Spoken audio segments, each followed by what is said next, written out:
Alright folks, here we are in Wukong again with the 5090, and just like Cyberpunk, I wanted to run through the built-in benchmark and just kind of give some commentary along the way of kind of what I think is going on.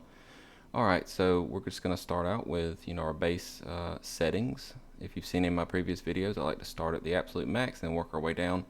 So we're going to start with 100 on DLSS, and that basically means DLAA. Over here you indicated by DLAA. Frame generation will be off. Ray tracing is on very high, and we're going to set everything to cinematic. Come back here, we're going to apply that. Just make sure we are on 4K resolution just to confirm that. And let's go ahead and run this first benchmark. Let's just see what this does for us and where we're at. I'm not expecting it to be very great, probably around 30 FPS or so, just like our first test in the real world, run around area. But just like Cyberpunk has become kind of a benchmark standard, Black Myth Wukong being a Unreal Engine 5 title, I feel is a pretty good benchmark to run. So yeah, right there in the 30s. So everything's looking, gorgeous as usual. Going up to 35.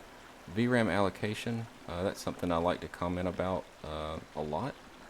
So this card has 32 gigabytes, so we're nowhere near hitting that VRAM limit at all. But this game, as good as it looks, still doesn't really crack 16 gigabytes, which a lot of cards are coming with. But it's not something that you have to worry about whenever you drop that resolution down through DLSS. So when you drop the DLSS, apply that quality setting, you're going to see a reduction in that allocated VRAM. And since frame generation utilizes VRAM, it's good to have DLSS give some of that VRAM back so you can then use it for frame generation. And I think that's why they really kind of go hand in hand, in my opinion. We're only utilizing 12.8, but our system RAM, check that out. I mean, it's at 28 gigabytes. That is really getting close to the recommended 32 already. Now, granted, this is no DLSS, and a lot of times I, highly recommend just playing with DLSS. There's no real reason not to anymore. It looks phenomenal. We're just going to run through this test and see where we're at, and then make some settings and maybe run through it one more time. I don't want this video to be super long. I just wanted to give you guys a quick insight into what a 5090 can do on this particular benchmark test. So this area, this is where I like to do my testing. This benchmark area is where I do my kind of live testing, and I run up this hill and go across this, and then if it gets to this big lookout, that's usually where we get a hang, like a little bit of a hitch, usually. But the benchmark takes a little bit different route, so not getting that here. And I've noticed on my 5090 that hitch was very, very minor compared to the other 50 series. So right there, we've got total VRAM used at 15. Everything looks really good. I'm gonna get my my stats out of the way here real quick.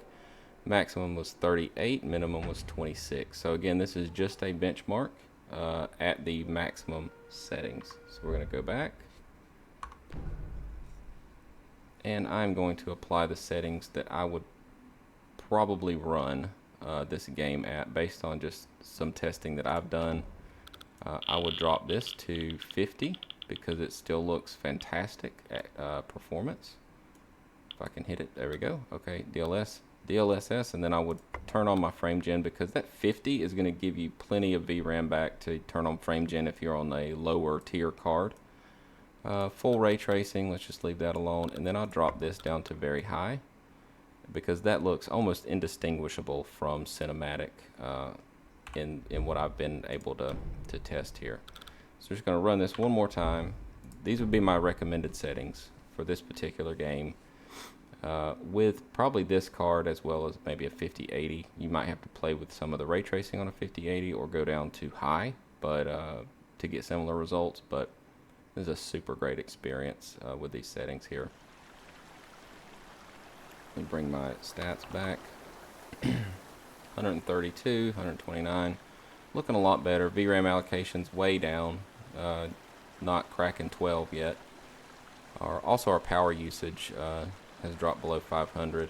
This card really shoots up to 600 quite easily in this title. But our system RAM is still 29, a little bit higher even.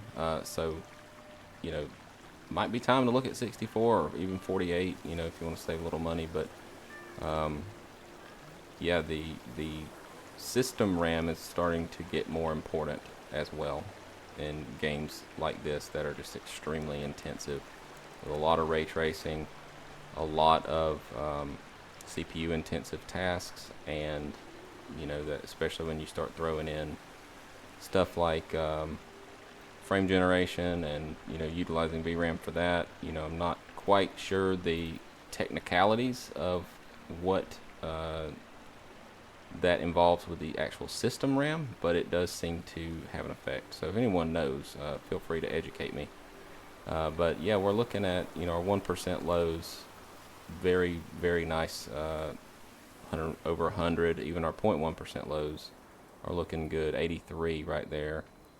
What I would probably do is lock this. I would probably get it to a stable, you know, 120, 110, something like that, and then lock it to maybe 90, which is, you know, still a really high refresh experience. I've gotten really into appreciating the high refresh gameplay recently. I like 60, of course, that's perfectly playable, but there's nothing better to me than getting that super high refresh rate. Even on a single player title, it's just nice to play that way. Going over, almost done with this test here. You know, looking about as good as I kind of expected. I mean, this game is really, I wouldn't say easy to run, but on the 5090 it sure is doing well. My 4090 did well too. But you know, this is obviously a good chunk better. All right, well, that's going to conclude it. Let me get my stats out of the way here. Total VRAM, of course, went way down because we're using DLSS. Even with the frame gen, you know, our VRAM is still under 12, which is a good thing to see in a newer title like this. Maximum 147, low 111. And then we've, of course, got some stats over here on the right. We made sure our super resolution was at 50. Everything was set to very high with the preset, and then we left ray tracing alone because ray tracing just looks amazing. I love playing games with ray tracing. To me, that's why you would want to buy a 40 or 50 series card over, you know, something from AMD. The ray tracing is just really good. And then, of course, we had that frame generation kicked on.